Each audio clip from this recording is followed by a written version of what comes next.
வணக்கம், இது நிலா கிச்சன். இன்றைக்கி நாம் ஒரு இன்ட்ரெஸ்டிங்கான ரெசிபி தான் பார்க்க போகிறோம். ரொம்ப குயிக்காக பண்ணக்கூடிய ஒரு ஸ்பைசி எக்கு பொதுவாக எல்லாருக்குமே பிடிச்ச ஒரு டிஷ்ஷு. எல்லாருமே நம்ம சேனலை சப்ஸ்கிரைப் பண்ணி வச்சுடுங்க. சாப்பிட்றதுக்கும் நல்லாயிருக்கும், செய்கிறதும் ரொம்ப ஈஸி. இப்போ ஸ்டார்ட் பண்ணுவோமா?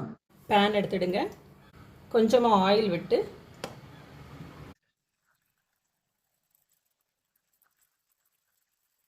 ஒரு முட்டையை விட்டுடலாம்.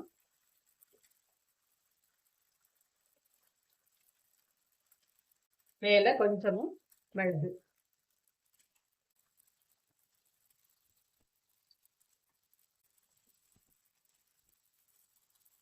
அப்படி மாற்றி போட்டுருங்க. இப்போ இதை எடுத்துடலாம்.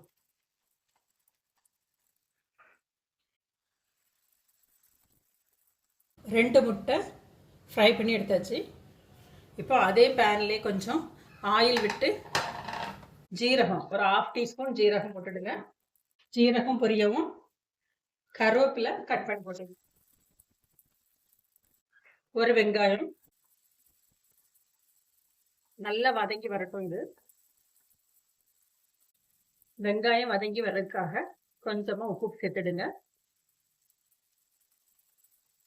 வெங்காயம் கொஞ்சம் வதங்கிட்டு பாருங்க, கோல்டன் கலர் வர ஆரம்பிச்சாச்சு. இப்போ இஞ்சி பூண்டு பேஸ்ட், 1 டீஸ்பூன் இஞ்சி பூண்டு பேஸ்ட்.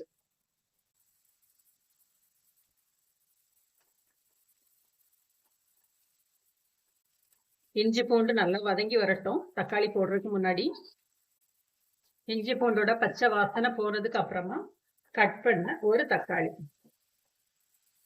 ஒரு வெங்காயம், ஒரு தக்காளி சேர்த்துருக்கோம். 2 முட்டை எடுத்துருக்கிறோம். எண்ணெய் கொஞ்சமா உப்பு சேர்த்துக்கலாம்.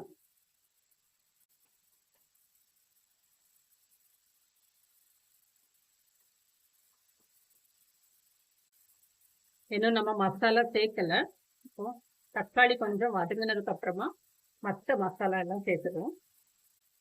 1/4 டீஸ்பூன் மஞ்சள் பொடி, நம்மளோட காரத்துக்கு தேவையான அளவுக்கு மிளகாய் பொடி, 1/2 டீஸ்பூன் வறுத்த மல்லிப்பொடி, கொஞ்சமா தண்ணி.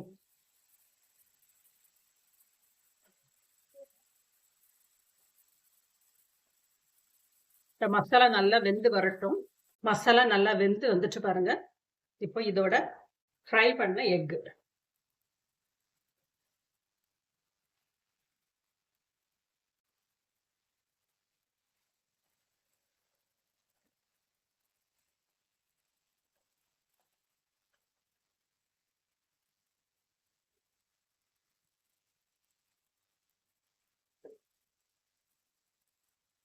அப்படி ஒரு 2 நிமிஷம் இருக்கட்டும்.